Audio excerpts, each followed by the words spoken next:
Bem-vindas e bem-vindos ao É Apenas Fumaça, onde se fala sobre a sociedade com quem quer falar sobre ela. Eu sou o Ricardo Ribeiro.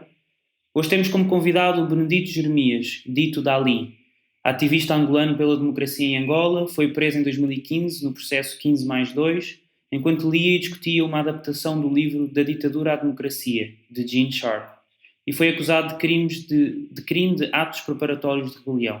Esteve preso durante um ano. Bem-vindo.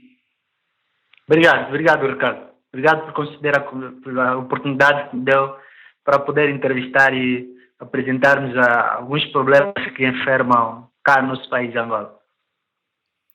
No teu artigo Os partidos na oposição devem ouvir as pessoas, publicado no Clube Capa a 10 de fevereiro deste ano, escreves: os políticos da oposição devem ouvir as pessoas para perceberem a mensagem que elas querem transmitir sobre as suas organizações partidárias e respectivas lideranças face ao desejado poder político, principalmente numa fase como esta, em que se aproxima a realização de mais um pleito eleitoral, sufrágio universal. Segundo o mais velho Lopo do Nascimento, os partidos que não se renovam, não só do ponto de vista geracional, mas do ponto de vista das ideias, desaparecem. E escreves também: no fim vamos conhecer o vosso sangramento eleitoral nas urnas, derrota, porque não sabem investir na vossa marca que define a candidatura de um verdadeiro líder. Portanto, o meu apelo vai para a reforma destes líderes partidários da oposição. Vão existir eleições a 23 de agosto em Angola, a pouco mais de um mês desta entrevista. Fala sobre os diferentes partidos da oposição e sobre os seus líderes partidários. Pronto, como qualquer sociedade deve estar organizada, não é, para poder disputar o pleito eleitoral e ascender ao poder político. Nós temos, primeiro vou falar da UNITA, que é um partido histórico, não é, que fez muito, bateu-se para que houvesse democracia no país. Mas é um partido hoje que se encontra numa posição amorfa, porque não consegue assumir o seu verdadeiro posto, o seu verdadeiro lugar. Tanto é que a UNITA, ou os partidos na oposição, todos são domesticados e se tornaram cúmplices ao poder. Imaginem que essa oposição é que tem facilitado o jogo do MPLA, não é? Uma vez em que já vem a bater-se, por exemplo, questões da fraude, não consegue criar correlações de força no sentido de evitar o avanço dessa fraude. Tem havido cá no nosso país violações de direitos humanos, aprovação de leis injustas, em que a oposição, a única coisa que sabe fazer é emitir declarações políticas. Não consegue tomar uma posição, não consegue ser coerente e consequente. Uma vez ou outra abandona um parlamento, porque foi aprovada uma lei que não é consentida e não foi do consenso. Está tudo bem. Isso é um exercício democrático, um jogo democrático. Mas agora, quais seriam as ações consequentes? Aí onde eles falham, onde eles pecam, já não tem ações consequentes. Aprovaram uma lei injusta. Nós temos que a Assembleia Nacional está completamente refém ao poder executivo, está refém ao poder político. Então, o que é que tem que se fazer? Tem que tomar uma posição séria, ou abandonar a Assembleia de uma vez por todas, ou então tomar uma posição que vai levar com que o regime recue. Esse é o primeiro apelo. O segundo apelo, nós temos constantemente a aconselhar os atores políticos de modo a renovar os seus líderes, porque a imagem desses líderes da oposição está totalmente desgastada. Tanto é que estão a perder cada vez mais a credibilidade. Não é? A nossa sociedade precisa de atores novos, de novos políticos que tragam ideias novas, que possam esforçar o regime a abandonar o poder. E tu aqui estás a falar do Isaías Samakuva, da UNITA, do Abel Chivukuvuku, da Casa CE, do Eduardo Quangana, do PRS, e do Lucas Ngonda, da FNLA? São estes os líderes que tu estás a falar?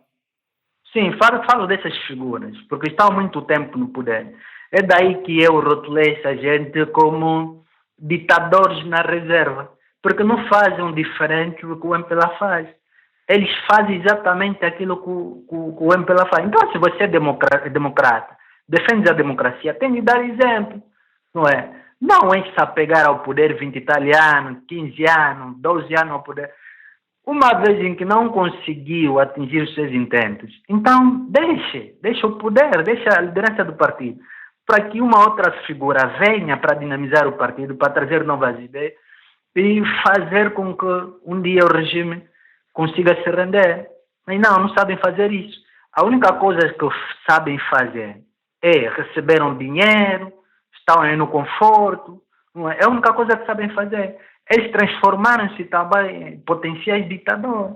Então, o nosso apelo, não é, tem sido que deve renovar as lideranças partidárias. Porque ao renovar as lideranças partidárias, pode aparecer pessoas novas, principalmente juventude. Porque é um exemplo que estamos a receber que era a nível da Europa, até o Emmanuel Macron, um jovem, não é, que está a trazer ideias inovadoras. Está a dinamizar a política. Isso é que nós queremos na sociedade. Mas não, o que nós temos constatado é completamente fora, não é, do desenho político que nós queremos. Isso é perigoso para a nossa sociedade.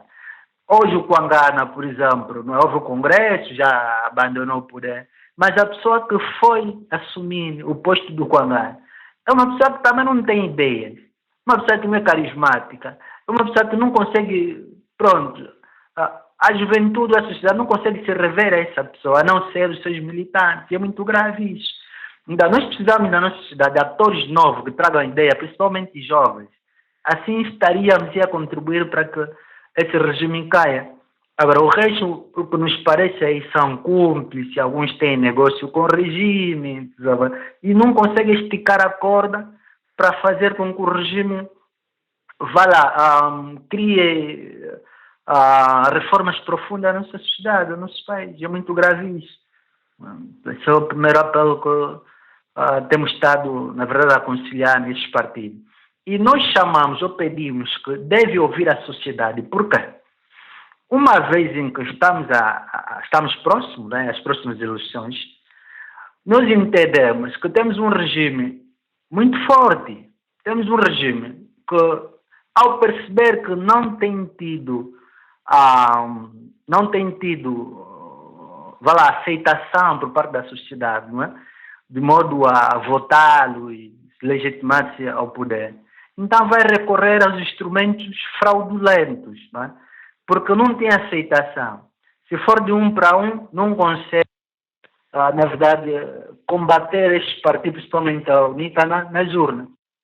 Então, como estratégico é, ou estratégia que lhe é peculiar o regime, vai recorrer aos meios fraudulentos, a fraude, para alterar os resultados eleitorais. Então, nós fizemos o quê? Elaboramos uma proposta bem fundamentada. Quando dizes nós, quem é que são? Não percebi? Quando dizes nós, de quem é que estás a falar? Sim, nós, a sociedade civil, principalmente os ativistas, né, que estiveram, que estivemos detidos, não é? Arrolados no processo dos 15+2. Elaboramos uma proposta de coligação que apresentamos aos partidos políticos. Nós percebemos que, diante de uma hegemonia que o MPLA ostenta, então há toda a necessidade de criar-se uma força única, uma coligação dos partidos. E ao criar essa coligação, não é porque estão a colocar de parte as suas ideologias, as suas intenções. O primeiro passo seria derrubar o MPLA nas eleições, com uma frente única, criar uma coligação, todos os partidos que se juntam, cria-se uma coligação, né, vão disputar com o MPLA. Porque ao criar uma coligação, imaginemos que o MPLA venha a recorrer novamente à fraude eleitoral, apesar dessa coligação. Não é? E a oposição em si, em peso, pode impugnar as eleições e terá mais credibilidade e mais aceitação a nível da comunidade internacional. O MPLA sozinho não poderá conseguir governar porque não terá legitimidade para governar o país, porque recorreu aos instrumentos fraudulentos. E a oposição em todo em bloco rejeita e impugna as eleições. O MPLA não terá como caminhar. O presidente da UNITA disse à TV Zimbo em fevereiro deste ano que não descartava a hipótese de uma coligação, mas desde que fosse pós-eleitoral. O Abel Chivacovuco, líder da Casa CE, disse também que estava aberto a coligações pós-eleitorais. Isto resolve o problema, como tu estás a dizer? Isso não tem sentido, não resolve. A coligação para quê? Pós-eleitoral. A coligação tem que ser antes ou num ato eleitoral. Mas só assim que terá algum sentido. Agora, pós-eleitoral para quê? Para fazer o quê? Essa é uma questão que eu deixo no ar. Para fazer o quê? No mínimo estão a tentar desrespeitar, não é, a consciência do próprio cidadão. Porque a sociedade já está farta do MPLA.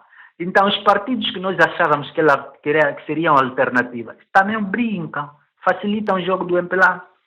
Pós-eleitoral, eles estão a dizer que vão poder se unir para protestar, para impugnar uma lei.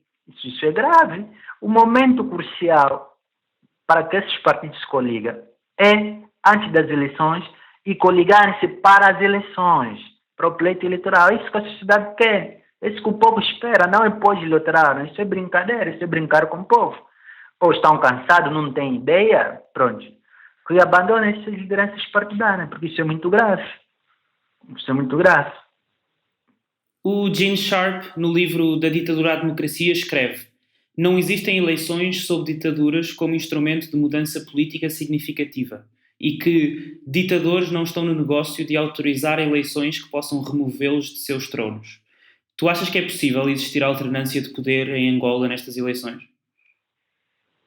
Eu acho que seria possível se o presidente da CNE, né, que está a coordenar o processo todo, da Comissão Nacional Eleitoral.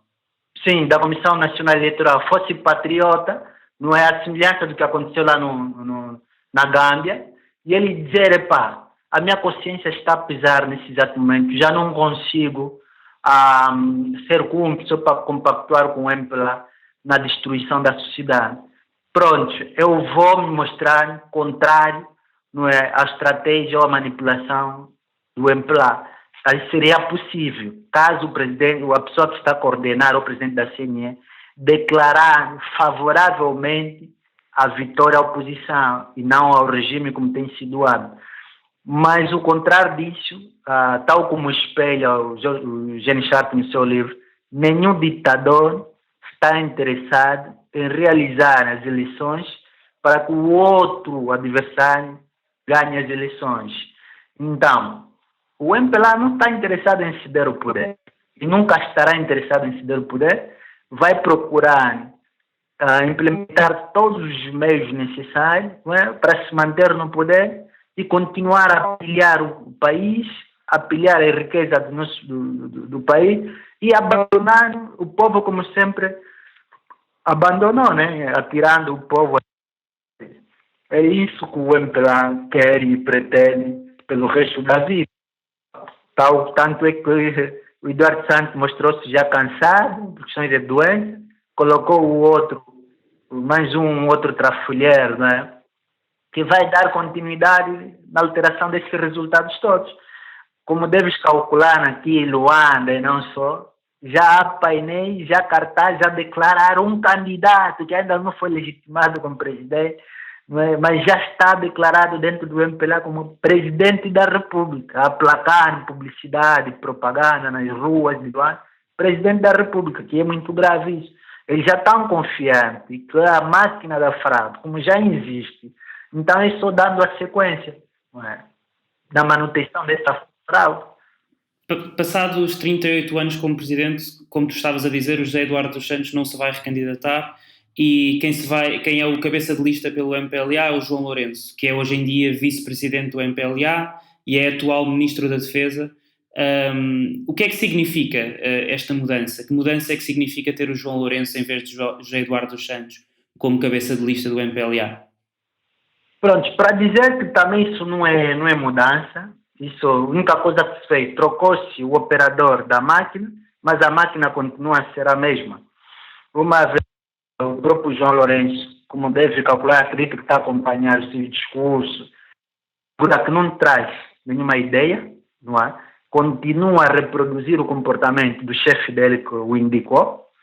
Depois, a entrada do João Lourenço na arena política não trará mudanças substanciais A única coisa que pode haver algumas alterações, simplesmente, se não mudanças como tal, não teremos. E o João Lourenço pode ser o mais perigoso, pode ser mais perigoso em relação ao Eduardo Santos, porque a própria história já nos mostrou isso. Já em várias literaturas, experiências em outros países que temos acompanhado, que ele pode ser mais perigoso do que Eduardo Santos, porque João Lourenço, nesse exato momento, está, do ponto de vista do poder ou autoridade, encontra-se frágil. Então, para que ele possa impor a sua vontade, para impor o seu poder, ele também terá que sacrificar almas, terá que matar. Vai recorrer ao mesmo método que Eduardo Santos usou nos anos 80. Não é? Depois de ascender ao poder, pegou naquela elite formada pelo Augusto Neto, correu com alguns, mandou assassinar os outros, colocou outros em desemprego. Só assim que ele conseguiu, na verdade, impor-se ao poder, ou conseguiu, conseguiu conquistar o espaço dele. E é isso que pode acontecer com o João Lourenço. Mas só que o João Lourenço, ele recebeu uma oferta armadilhada. O João Lourenço está numa posição muito perigosa também, porque os interesses não estão enraizados, que farão com que o João Lourenço não tenha mudança no aparelho do Estado, não crie reformas sérias e irresponsáveis. Não é? Tanto é que, nesse exato momento, Eduardo Santos, não sabemos o paradeiro dele, se está morto ou não está. Há sempre manipulações, não há uma informação oficial vinda pelo governo, não é? Para explicar o estado de saúde, o estado real de Eduardo Santos.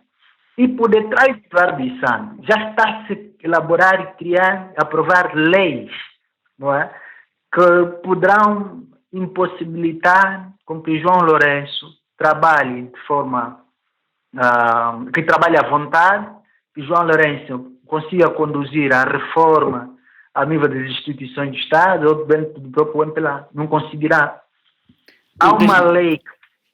Sim? Deixa-me interromper aí. O Rafael Marques, jornalista angolano, fundador da publicação Maca Angola, publicou hoje mesmo, dia 17 de julho, um artigo intitulado Eleições, ponto de viragem em Angola. E lê-se nesse artigo: neste momento temos um presidente que, segundo informações da família, passa a maior parte do seu tempo em Barcelona a ver televisão.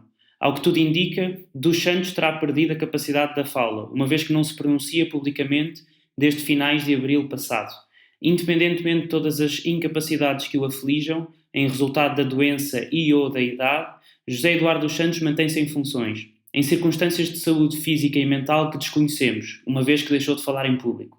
O Presidente tem vindo a assinar decretos e a enviar propostas legislativas à Assembleia Nacional no sentido de acautelar o seu poder pós-presidencial, os interesses da sua família e do seu grupo de influência. O objetivo é simples: manter o Estado angolano refém do clã dos Santos, Copelipas e Quejandos, bem como garantir que o próximo Presidente seja uma simples marioneta ao seu dispor. Tu estavas a dizer que não se sabe neste momento onde é que está o José Eduardo dos Santos ou sequer se está morto. Há quanto tempo é que ele não aparece em público e o que é que se sabe hoje em dia sobre o seu estado de saúde? Pronto, desde 2 de maio que não sabemos do paradeiro de Eduardo Santos. Há especulações. Há quem diga que está na Espanha a ver televisão, há quem diga que Eduardo Santos está cá, está vivo, está a trabalhar, né? Mas nós não temos informações oficiais vindas do próprio governo. Daí que tem levado muita gente a especular, né, o que é que se passa de facto com José Eduardo dos Santos. Eu posso até arriscar, não é? Posso arriscar dizer que o Eduardo Santos está morto, porque não é normal o silêncio das autoridades, não é? Que não se pronunciam sobre o estado de saúde de Eduardo Santos, ou deve estar morto, estão à espera, depois das eleições, que venham publicar, não é? Ou venham dar informações à população de que Eduardo Santos já está morto. Ou então, como diz a filha dele, o neto, que está lá em Barcelona a curtir um pouco, acredito que deve estar a curtir. Ou então, eu posso acreditar que Eduardo Santos já não está mais em vida, porque Eduardo Santos, desde que começou a governar esse país, nunca ficou esse tempo todo fora do país. Por mais que se encontrasse em situação difícil, ele procurava arranjar um meio termo para voltar ao país. Agora, uma pessoa que diz que está bem, pelo menos que gravasse uma mensagem, um vídeo, para acalmar o seu povo, independentemente de reunir consenso ou não, o seu poder ou a sua presidência. Mas, quer queiramos, quer não, é chefe de Estado, é o presidente da República, e diz respeito aos interesses do país ou da nação. Que grava uma mensagem para acalmar o seu povo, dizer, pá, fique tranquilo, eu estou aqui em tratamento, hoje estou aqui a ver televisão, fique aí, vi aqui desanuviar um pouco a mente. Mas nada, isso não acontece. Mesmo o tal Bureau Político do MPLA não se pronuncia. É daí a minha suspeita de que provavelmente Eduardo Santos já está morto. Então, eles como são bons em gastar fortunas de dinheiro, acredito que terão pago dinheiro, muito dinheiro para gerir essa informação, né? De que ele está morto, mas não queremos que essa informação vaze de modo a não agitar as águas, não deixar o país em parampas. Acredito que... No passado junho, o José Eduardo dos Santos publicou o despacho número 147/17, que diz, e estou a citar: tendo em conta que o Vice-Presidente da República vai ausentar-se do país em visita privada temporariamente, é designado Manuel Leitor Vieira Dias Júnior, Ministro de Estado e chefe da Casa de Segurança do Presidente da República, para responder pelos assuntos do gabinete do Vice-Presidente da República quando durar a sua ausência. O despacho nada diz sobre que tipo de visita privada é esta do Vice-Presidente da República. Aquilo que eu te pergunto é, neste momento Angola está sem o Presidente e sem o Vice-Presidente no país, é possível que isso esteja a acontecer? É possível que isso esteja a acontecer. Primeiro é que esse despacho já viola a Constituição, porque na ausência do Presidente, por incapacidade, doença, tudo isso, o Vice-Presidente é que assume os postos do país. E na ausência do vice-presidente, temos o presidente da Assembleia, que deve provisoriamente conduzir o país. Agora, essa lei surge, já viola, esse decreto surge. Primeiro, viola a Constituição. Segundo, é que esse decreto não foi lavrado pelo Eduardo Santos. É tudo está a ser feito nos bastidores pelo senhor Copelipa. Porque o detentor do Copelipa poder real... Manuel Vieira Dias. Sim, o Manuel Vieira Dias, Copelipa. Ele é que é o detentor atual do poder de fato. O poder está na mão dele. Porque, como deve ver, mesmo a campanha de João Lourenço está sendo coordenada pelo Copelipa, pela presidente. E o Copelipa está permanentemente na campanha. Isso é porque o presidente da República, que teria elaborado essa lei, é tudo mentira, esse decreto. É mentira. Isso é para distrair a sociedade a não prestar atenção no que está a passar no país. Quem está a fazer tudo isso é o Copelipa. Como deve imaginar, o Copelipa está cheio de processos a nível internacional. E ele é que está de forma estratégica, elaborar essas leis todas para que no futuro possa ter uma proteção, né? E proteger seus interesses. Isso não é nada Eduardo Santos que terá lavrado esse decreto. Está tudo a ser feito pelo Copelipa. Ele é a única pessoa que detém um poder nesse momento. E é muito grave isso, porque o palácio está entregue a um grupo de militares, né? Copelipa, como é o chefe da Casa Civil, e ele é que está a coordenar tudo isso. E ele é que sabe quem pode entrar, quem não pode entrar. Aí que ele até mandou elaborar essa lei e aprovar a lei do regime de carreira militar, para que não houvesse ou não haja mexida depois das eleições. Mas isso é muito grave. Isso já está, na verdade, a impossibilitar o trabalho do próximo presidente. Porque essa lei visa monitorar milimetricamente ou minuciosamente o trabalho do próximo presidente. Se João Lourenço for declarado presidente da República, ele não terá como trabalhar, porque está a ser fiscalizado platinamente, todos os espaços estão a ser controlados, e ele não terá manobra. Mesmo esse discurso dele de que vai combater a corrupção, isso é mentira, porque combater a corrupção aqui em Angola, ele vai ter que mexer nos interesses da família de Eduardo Santos, do Copelipa. São esses que dominam o mercado, são esses que dominam as empresas que nós temos aqui. E se ele fazer isso, vai morrer, será morto. será morto. Então, essa gente, do ponto de vista econômico, estão enraizados. Já criaram uma elite militar, que era a nível das instituições judiciais. Eduardo Santos e companhia criaram essa gente, estabeleceram um vínculo entre eles. Então, mexer nos interesses dessa família, João Lourenço pode perder a vida dele. Então, não sei como é que ele poderá fazer para conseguir sair dessa.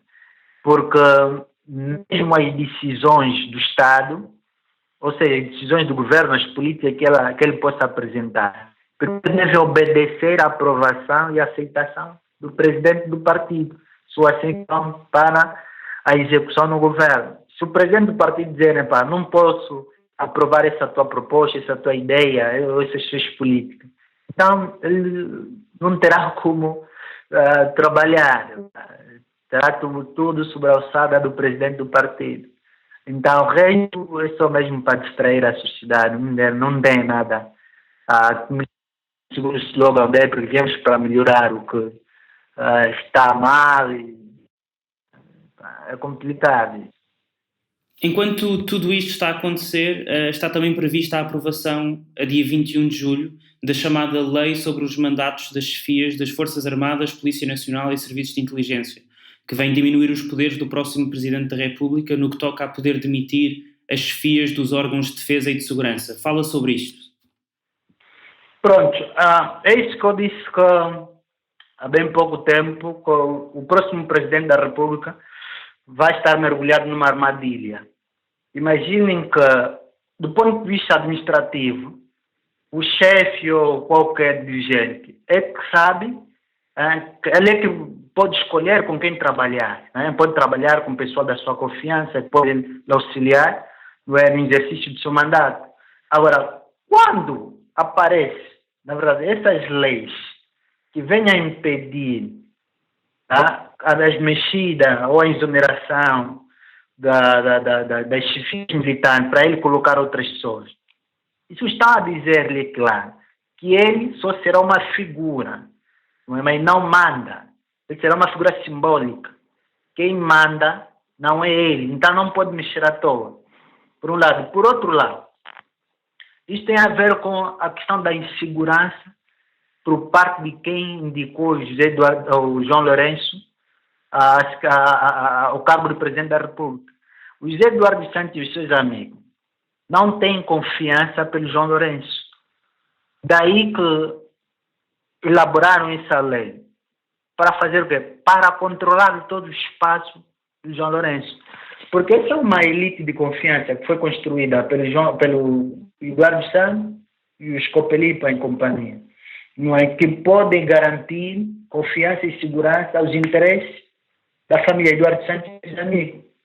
Uma vez que o João Lourenço ascenda ao poder e ele quiser fazer vida à cara a essas pessoas, tem que ter apoio do poder judicial, tem que ter apoio do poder militar, que possam lhe ajudar a prender todos esses senhores, esses dirigentes que andam a roubar e a destruir os interesses do país. Então, para que não haja,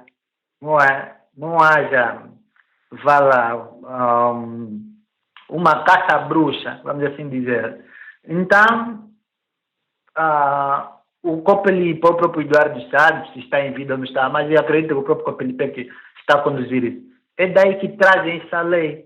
Ao trazer essa lei, estão a impossibilitar todo o trabalho do João Lourenço. Mas é uma questão de segurança. Eles percebem que, mantendo a mesma elite militar, conseguem gerir os interesses da família.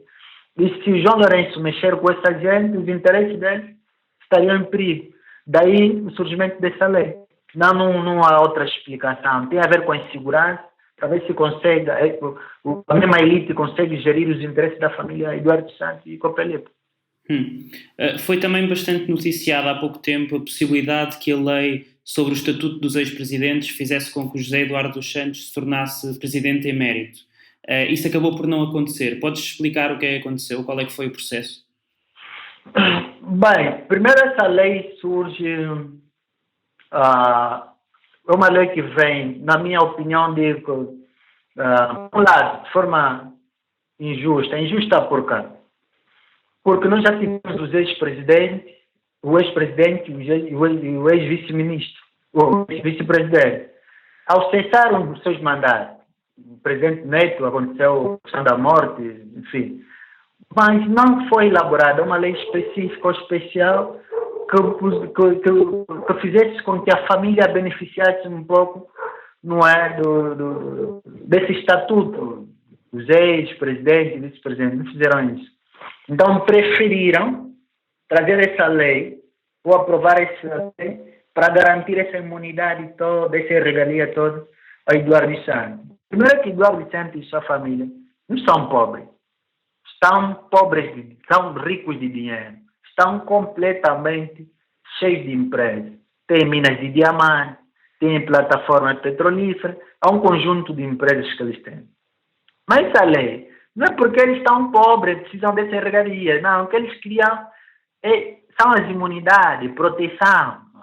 Porque ao trazer essa lei e diz que a família presidencial, sem Santos, goza quase dos mesmos direitos que a família do presidente em exercício de funções. Então, é uma lei simplesmente que vem proteger, não é, com que o presidente e sua família não vão às barras do tribunal. Essa é a primeira explicação. Porque nós, não.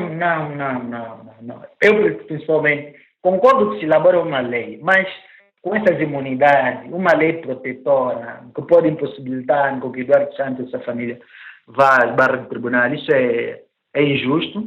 Cometeu crimes ao longo do mandato, ao longo do seu consulado, então deve ser responsabilizado pelos crimes que ele cometeu. Sua família deve ser toda responsabilizada pelos crimes que cometeu. Essa lei não pode vir aqui como se fosse uma tábua de salvação, ou uma boia de salvação, não pode. Quer dizer, essa lei só veio meio para proteger os interesses dessa família e impedir que eles não sejam levados ao tribunal. Essa é a única explicação e a única leitura que eu tenho quanto à aprovação dessa lei. Então aquilo que tu queres dizer é que o Jorge dos Santos não tem o nome ou não terá o nome de presidente emérito, mas mesmo assim há de ter essas regalias à mesma. Sim, a única coisa que foi aprovada ou vai ser aprovada, a única coisa que sai é mérito. Senão toda a regalia de proteção mantém, né? Tudo mantém aí.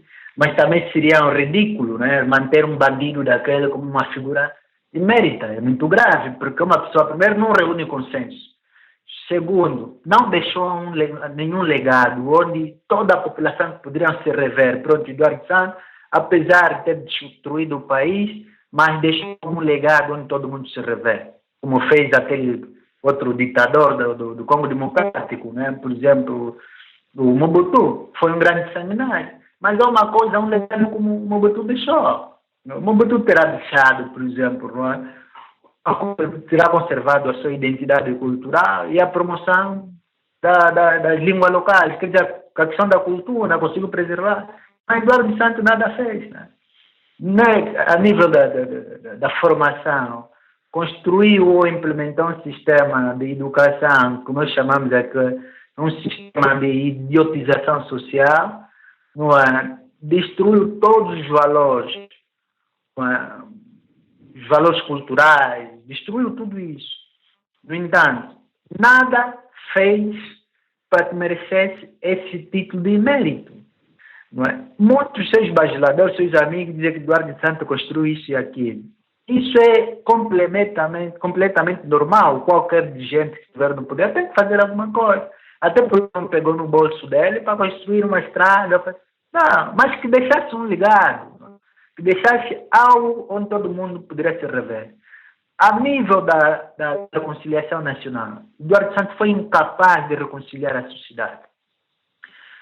Não conseguiu curar as feridas na sociedade. Não conseguiu convocar uma comissão da verdade e reconciliação nacional. Não conseguiu fazer completamente nada. Ainda há problemas básicos na nossa sociedade. Eu tenho membros no MPLA, nós falamos porque eles estão do outro lado, eu estou do outro lado. Não conseguiu criar condições para reformar não é? As instituições do Estado, fortalecer a democracia, a harmonia social. Não conseguiu fazer basicamente nada, Eduardo Santos. Então, não tem que merecer esse título, né, de presidente emérito. No mínimo, estaria mesmo a ofender no povo angolano, colocar um bandido, um sanguinário, como Eduardo Santos, é esse tipo de mérito, muito grave. Este sábado, e segundo George Chikoti, ministro das Relações Exteriores de Angola, a União Europeia pediu ao governo angolano que assinasse um memorando de entendimento, salvaguardando a segurança e a mobilidade dos observadores das eleições em todo o território angolano. O ministro disse ao jornal Angola: "O convite é aberto, mas não queremos quaisquer acordos específicos. Quem quiser vir, vem, e quem não quiser pode não vir, mas o certo é que o convite é aberto." E disse também: "Não esperamos que alguém nos vá impor a sua maneira de olhar para as eleições e nos dar alguma lição, como também não pretendemos dar lições em termos de eleições." O que é que tu achas que isto significa? Primeiro é que o Estado angolano ou o governo do MPLA nunca esteve interessado, pelo menos em 2017, não é contar com a presença da União Europeia aqui em Angola para observar as eleições. Nunca esteve interessado por simples razão. O regime angolano, a nível da Europa, perdeu a credibilidade. E como deve calcular, tudo o que está a passar em Angola, o Parlamento Europeu sabe, a União Europeia sabe todas as violações, todas as irregularidades atinentes ao processo eleitoral, eles estão a par da situação. Daí que, oficialmente, antes, não emitiram um documento para convidar a União Europeia para vir aqui observar as eleições. E essas condições que foram impostas, né, pela União Europeia são legítimas, porque eles devem circular de um lado ao outro para acompanhar o processo, se houve lisura, se o processo foi justo, foi transparente, não houve irregularidade, não se registrou fraude. Eles têm essa legitimidade de impor essas condições. Agora, a não aceitação dessas condições, até na minha opinião, são muito simples e básicas. Isso nos leva a concluir que a máquina mesmo da FAB já está feita, não querem que a União Europeia vá lá. Não querem que a União Europeia faça o registro dessa fraude, não é? E eventualmente possam inviabilizar a vitória do MPLA. Porque não se percebe uma União Europeia como uma instituição mundial credível, não é? Ao exigir que as condições devem ser estas, a própria União Europeia tem se batido muito para que os processos eleitorais a nível da África sejam realizados num clima de paz, num clima de harmonia, que não haja problema, quem ganhou que ganhe com justiça, quem perdeu que reconheça que perdeu. Por que impedir a presença da União Europeia? Porque essas condições, para mim, são básicas. Eles não queriam a presença da União Europeia cá em Angola. Uma vez em que a própria União Europeia, o Parlamento Europeu, mostrou-se nos últimos dias contrário ao comportamento do MPLA.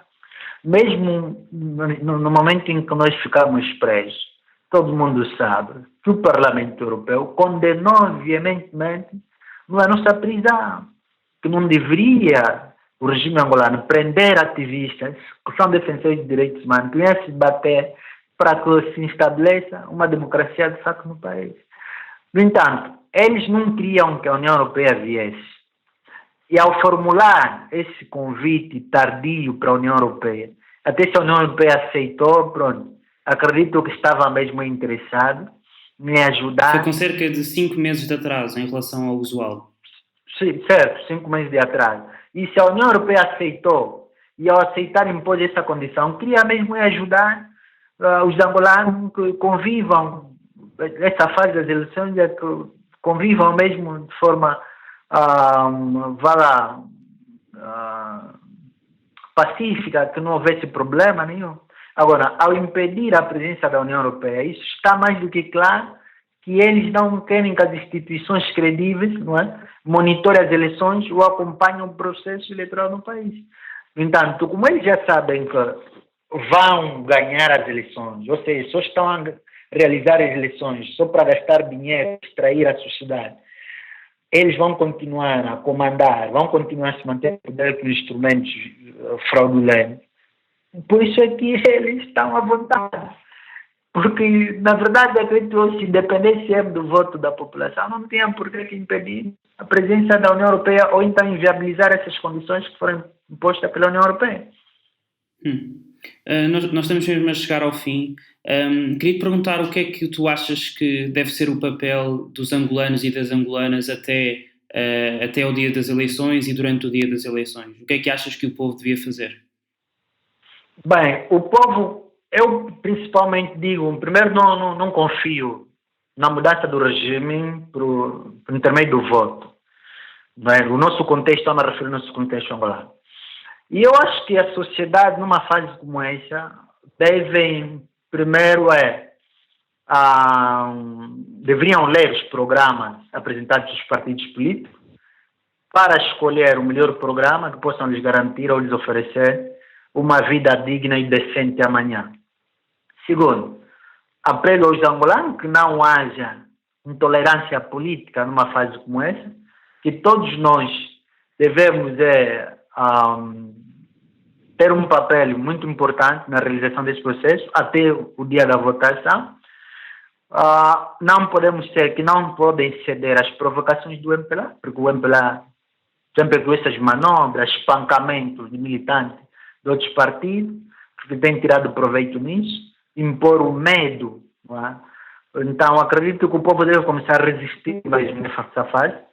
Podem vir com provocações, não podem ceder às provocações, que fiscalizem o voto, que fiquem nas mesas ou nas assembleias de voto, até que se divulgue o resultado.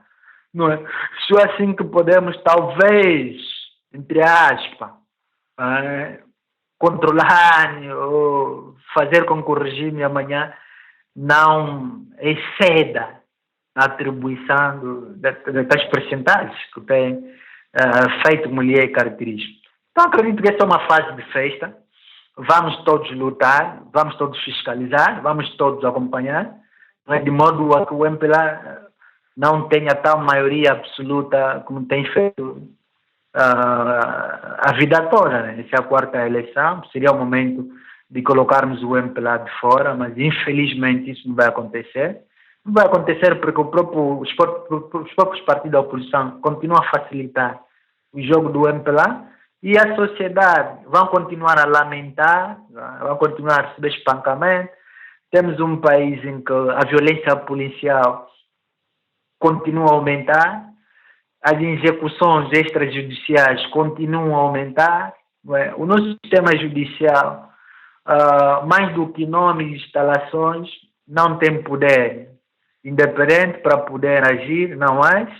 A única coisa que temos aqui é só o nome mesmo, é para tribunais, o sistema de justiça e as instalações. O resto preocupam-se mais com o Rafael Marques quando vai denunciar alguma coisa, o processo vai em cima dele, caçar os ativistas que têm estado a se bater para denunciar as violações de direitos humanos, matar o filho da fulana, do fulana porque foi encontrado com um telemóvel no bolso. É isso que estamos a viver nesse país. Então, que a sociedade também, apesar de sabermos que haverá fraude, mas que devem ter a convicção em votar noutros partidos, que não votem no MPLA. Porque votar no MPLA estamos a recuar mais 42 anos de atraso. O Cédric de Carvalho e o Luati Beirão, que nós também já tivemos no É Apenas Fumaça, decidiram que não vão votar. Tu vais votar? Eu não vou votar porque se eu votar estaria, na verdade, a concordar que o sistema é limpo, não haverá fraude, não é? E eu também estaria a facilitar o jogo do regime. Eu não vou votar. Não vou votar porque, tal como já disse, nas ditaduras não se remove o ditador por meio das eleições. Aconteceu em 2012, votei, mesmo assim o ditador, o regime não saiu, o regime ainda fortificou-se. Então não vou votar, não tenho por que perder o meu tempo e sujar o meu dedo com aquela tinta, só para favorecer o MPLA. Não vou votar. uma questão de coerência, não votarei. Este foi mais um episódio do É Apenas Fumaça, onde se fala sobre a sociedade com quem quer falar sobre ela. Dito Dali, ativista angolano, obrigado por ter estado connosco. Ok, obrigado, Rafael, por terem me dado a oportunidade de me entrevistar. O É Apenas Fumaça é produzido por Bernardo Afonso, Frederico Raposo, Maria Almeida, Pedro Zuzardo, Pedro Cardoso, Pedro Santos, Tomás Pereira e por mim, Ricardo Ribeiro. A música é dos Lotus Fever. Ouçam mais episódios em apenasfumaca.pt ou no iTunes, SoundCloud, YouTube, Comunidade de Cultura e Arte, RUM, Rádio Universitária do Minho e também noutras aplicações de podcast. Até já!